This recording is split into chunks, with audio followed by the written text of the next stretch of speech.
మామూలు సాధారణ ఒక రూరల్ ఏరియాలో పుట్టిన ఒక వ్యక్తి దేశాన్నే శాసించగల స్థాయికి ఎదగటం ఆశ్చర్యాన్ని కలిగిస్తుంది. శాసించటం అంటే పెన్ను పేపర్ పట్టుకుని చట్టాలు అమలు చేయడం మాత్రమే అనుకున్నారా? కాదు కాదు. అతను చెప్పిందే వేదం, అతను చెప్పిందే శాసనం. గట్టిగా మాట్లాడితే అతను చెప్పిందే చేయాలి, లేదంటే చావాలి. అతని ఐడియాలజీ చూస్తే చూసిన ప్రతి ఒక్కరూ విస్తుపోవాల్సిందే. ఆయిషా మొహమ్మద్ అబ్దుల్ సలాం బిన్ అహ్మద్ బిన్ మొహమ్మద్లకు పుట్టిన గడాఫీ జీవితంలో ఏం మలుపులు వచ్చాయి? చివరికి బొరియలో దక్కోవాల్సిన కర్మ గడాఫీకి ఎందుకు పట్టింది? ప్రతి విషయం తెలుసుకుందాం. కాకపోతే అవన్నీ తెలుసుకునే ముందు మీరు చేయాల్సిన ఒక చిన్న పని ఉంది.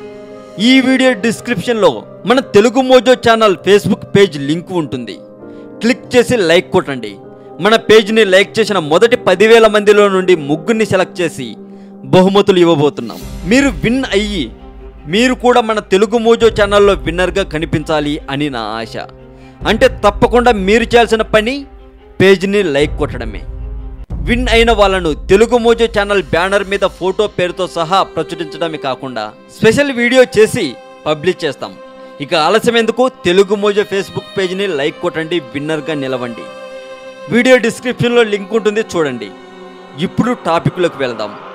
లిబియాను ఏకచక్రాధిపత్యంగా పాలించిన గడాఫీ చివరి రోజులు చాలా దారుణంగా గడిచినాయి. మహారాజుల బతికిన ఆయన చివరి రోజుల్లో కడుపు నిండా తిండి లేక అల్లాడిపోయారని గడాఫీ చీఫ్ భద్రతాధికారి వెల్లడించారు. గడాఫీ సొంత నగరం సిర్టే శత్రువుల చేతులోకి వెళ్లిపోయాక శత్రువుల నుంచి ప్రాణాలు కాపాడుకోవడానికి కనీస వసతులైనా లేని చోట అజ్ఞాత జీవితం గడిపాడు.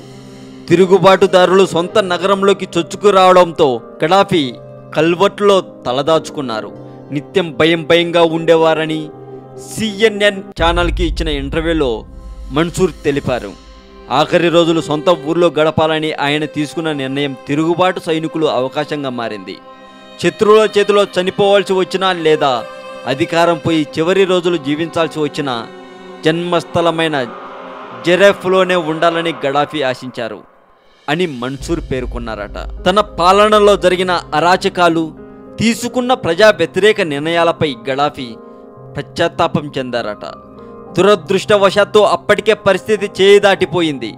లిబియా మొత్తం తిరుగుబాటుదారుల చేతుల్లోకి వెళ్ళిపోయింది అని వాళ్ళ ముఖ్య భద్రతాధికారి తెలిపారట. కాగా గడాఫీ ప్రభుత్వంలో మన్సూర్ అత్యంత కీలకమైన వ్యక్తి. దేశానికి సంబంధించిన అన్ని రహస్యాలు ఆయనకు తెలుసు.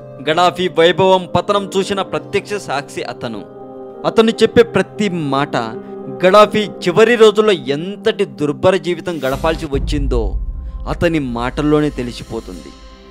ఈ సమాచారం మీకు నచ్చినట్లయితే లైక్ కొట్టండి. ఈ వీడియో కింద మీ ఒపీనియన్ని కామెంట్ రూపంలో పెట్టండి.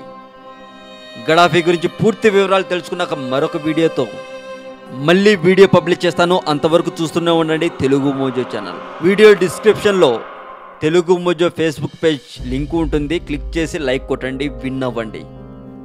మీకు ఏవైనా డౌట్స్ ఉంటే మా మెయిల్ ఐడికి మెయిల్ చేయవచ్చు. మా మెయిల్ ఐడి telugumojo1@gmail.com.